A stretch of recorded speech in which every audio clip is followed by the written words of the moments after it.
Nah, untuk tema kali ini adalah gimana caranya agar trotolan kita itu cepat bunyi ya, cepat bunyi dan, responnya bagus ya pada kalau kita coba cek responnya bagus gitu. Langkah-langkahnya bagaimana, karena bagaimanapun ketika kita menyiapkan murai batu kita untuk orientasinya untuk lomba, tentu pertama kali adalah trotolan yang tengil, trotolan yang respon motoriknya bagus. Dia juga, rajin untuk bunyi ya, meskipun usianya masih di bawah 1 bulan. Nah, ini gimana terapinya? Saya sharing sepengalaman saya aja ya teman-teman, saya sharing sepengalaman saya. Sebelum kita bagaimana cara mengolah trotolan itu untuk responnya bagus, terus motoriknya oke, dia sering bunyi ya atau cepat bunyi, yang paling pertama sama ya tentang mental manpack ya, tentang mental atau terahan. Terahan ini peran penting sangat ini ya, teman-teman, di atas 90% harus wajib terahan. Terahan burung prestasi karena ini sangat mempengaruhi sekali saat kita merawat murai batu. Jangan sampai murai batu yang kita rawat adalah murai batu asal-asalan, yang mana kita orientasi kita adalah untuk perlombaan. Sangat sayang sekali ketika kita merawat murai batu yang tidak jelas asal-usulnya. Nah, untuk bagaimana biar cepat bunyi, tentu yang pertama harus wajib terahan. Ini kalau orientasinya teman-teman untuk gantangan, untuk kontes, untuk lomba ya. Karena untuk mental, terahan itu pondasi dasar. Seumpama kita bikin rumah, biar rumahnya kokoh dan kuat, pondasinya pun harus kokoh dan kuat ya. Terus rawatan harian. Untuk rawatan harian, teman-teman rawat secara teratur dan konsisten. Pagi murai batu trotolannya bisa dikeluarkan, ganti air minumnya, kasih jangkrik 10 ya, jangkrik pagi 10, siang juga 10 teman-teman. Ya, untuk murai batu juga sudah harus dibelajar ya untuk penjemuran sama mandi. Untuk penjemurannya nggak usah lama-lama. Untuk murai batu trotol itu kalau untuk olah fisik mending nutrisi dulu. Fokusnya ke nutrisi. Pemberian jangkriknya juga harus jangkrik yang bagus, yang sehat, yang pilihan. Jangan sembarang jangkrik ya, jangkrik sudah mau lemes gitu dikasih makan nanti malah mencret ya. Jadi pagi bisa kasih 10, sore 10, yang penting trotolannya masih mau makan fur ya, yang penting masih mau makan fur. Itu untuk jangkrik.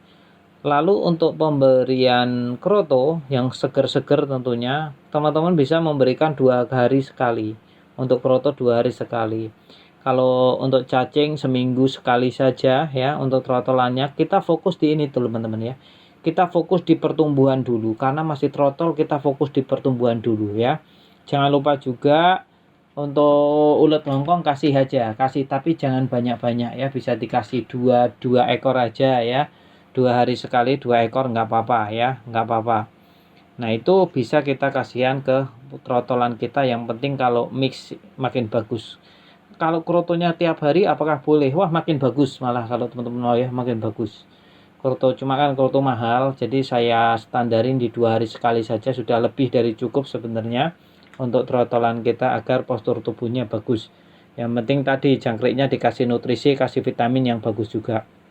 Serta pembersihan sangkar yang minimal sehari sekali lah, setiap pagi bersihkan nggak apa-apa. Kalau makin bagus pagi dan sore. Kalau teman-teman nggak repot ya, bisa pagi dan sore itu jauh lebih bagus. Untuk pembersihan sangkarnya ya, atau kandang soliter kotaknya atau bulatnya. Untuk cacing jangan lupa tadi 1 minggu sekali dikasihkan ya, 1 biji aja. Mandi, apakah boleh dimandikan? Nah, ini penting teman-teman. Untuk murai batu yang masih trotol justru bagus diajari untuk mandi. Mandi keramba itu bisa langsung diajari teman-temannya, mulai dari kecil sedini mungkin, mulai dari nangkring lepas 3 hari, berarti nangkring usia 12-an, 15-an hari lah sudah mulai diajarin ke keramba. Nah, nanti teman-teman bisa memandikan seminggu 2 kali, bisa hari Rabu dan hari Minggu. Tapi kalau burung murai batunya masih mau minta mandi dengan cara didis-didis sayap, lebih baik dimandikan lagi. Karena biasanya untuk mandi ini tergantung pola pakannya. Kalau pakannya kayak jangkrik-jangkrik, biasanya murai batunya cenderung menahan mandi. Tapi kalau ulet-uletan yang proteinnya tinggi, biasanya seneng mandi. Karena badannya suhunya panas dan dia pengen mendinginkan. Nah, itu udah nalurinya sendiri. Jadi untuk teman-teman nanti bisa diulang-alik sendiri ya untuk murai batu, karena setiap trotolan itu juga berbeda-beda, beda trotolan, beda karakter, jadi beda perawatan juga. Untuk mandi kalau semaunya aja deh, seminggu maunya 3 kali mandikan aja, nggak apa-apa di keramba ya. Yang penting jangan dipaksa itu untuk mandi. Lalu masuk ke tahap pemasteran. Untuk pemasteran teman-teman bisa mastery menggunakan burung kecil-kecil saja. Kalau nggak ada masteran hidup, teman-teman bisa memastery dengan MP3 atau box MP3 itu. Nah, itu bisa dimastery dengan volume yang jangan terlalu keras, sayup-sayup aja dengan masteran sebulannya cukup 2 burung saja, burung kecil-kecil. Untuk pemasteran awal seperti kolibri, gereja tarung, itu untuk burung yang kecil-kecil silahkan ya. Agar apa? Agar murai batu trotolan kita itu cepat nangkep ya, cepat nangkep. Nanti kalau trotolannya cerdas, biasanya juga umur 20 harian udah mulai benang kusut ya, ngedumel-ngedumel udah mulai oke. Nanti di umur belum 2 bulan udah belajar wiplong gitu. Itu untuk murai batu yang terahan bagus ya. Terahan itu penting sekali teman-teman. Jadi jangan diabaikan karena terahan itu nomor 1, pondasi dasar ya. Pondasi dasar untuk pemasteran itu. Terus untuk pengondisian, penjemuran. Nah, untuk penyemburan trotolan cukup 5 menit saja, nggak usah lama-lama karena fungsinya hanya untuk menghangatkan saja. Itu cukup 5 menit saja, sudah lebih dari cukup. Dan itu pun di bawah jam 9, jangan sampai di atas jam 9, jemurnya terlalu lama nanti ada efeknya. Efeknya apa? Burungnya malah rusak teman-teman, burungnya rusak, malah burungnya nggak karuan, nanti susah di settingnya nanti. Kalau untuk murai batu yang demikian nanti malah stres, malah dia cenderung bengong. Kalau penerapannya salah, nah itu sangat berisiko sekali, makanya teman-teman juga harus hati-hati. Kalau untuk soal penjemuran harus benar-benar hati-hati karena ya tadi nanti malah bulunya susah untuk ganti ya, susah ganti bulu, nanti malah beresiko sekali. Jadi untuk masalah penjemuran cukup 5 menit saja ya. Paling kalau mandi terserah dia semaunya, mau mandi tiap hari juga kalau mau nggak apa-apa ya. Tapi biasanya kalau udah mandi keramba burung murai batu itu biasanya nih teman-teman ya, biasanya itu ya mandinya paling seminggu 2 kali itu biasanya ya. Kalau udah mandi keramba kan mandi benar-benar basah sekali ya.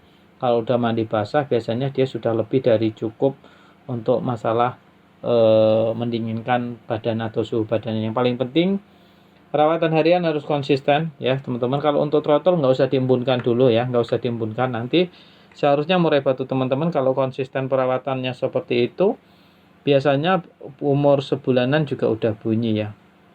Biasanya umur sebulanan udah bunyi. Dan untuk malam hari bisa dikerodong ya. Untuk siang hari silakan diablak saja, yang penting jangan diperlihatkan dengan murai batu dewasa. Terima kasih sudah mampir sampai sejauh ini. Jangan lupa di subscribe, yang belum subscribe kita temenan ya, mudah-mudahan rezekinya lancar yang sudah subscribe. Kita ke penutup.